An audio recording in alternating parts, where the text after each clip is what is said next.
সালের পর থেকে, মানে 91-এর পর থেকে যে ইলেকটোরাল একটা ব্যবস্থা এই দেশে জারি করা হয়েছে তত্ত্বাবধায়ক সরকার, সেটা কিন্তু ইমপারফেক্ট ছিল না যতটা ইমপারফেক্ট দেখাতে চাচ্ছেন ডক্টর সায়ন্ত। দেখুন 2001 সালে আওয়ামীপন্থী যে আমলা, তাদেরকে আপনি সাফল করলেন, দ্যাটস ফাইন, কিন্তু আপনি যদি একটু ভালোভাবে খোঁজ নেন তাহলে দেখবেন যে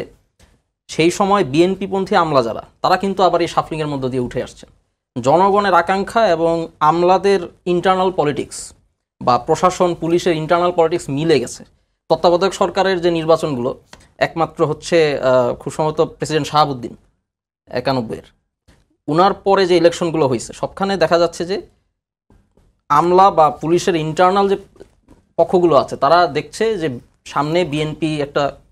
জনজোয়ার তৈরি করতে পেরেছে, এই ইলেকশনে হয়তো বা তারা একটা শক্তি নিয়ে হাজির হবে, আমরা ওই সাইডে একটু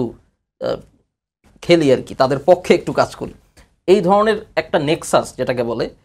একটা সামাজিক বোঝাপড়া এলিট ক্লাসের মধ্যে, আমলাতন্ত্রের মধ্যে এবং একই সাথে জনগণের মধ্যে, এটা কিন্তু তত্ত্বাবধায়ক সরকারের আমলে আমরা লক্ষ্য করেছি।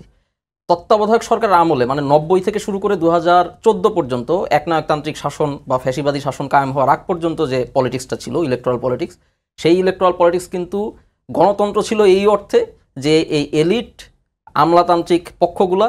এবং জনগণের ইচ্ছার মধ্যে একটা সামঞ্জস্য বজায় রাখার একটা প্রবণতা ছিল।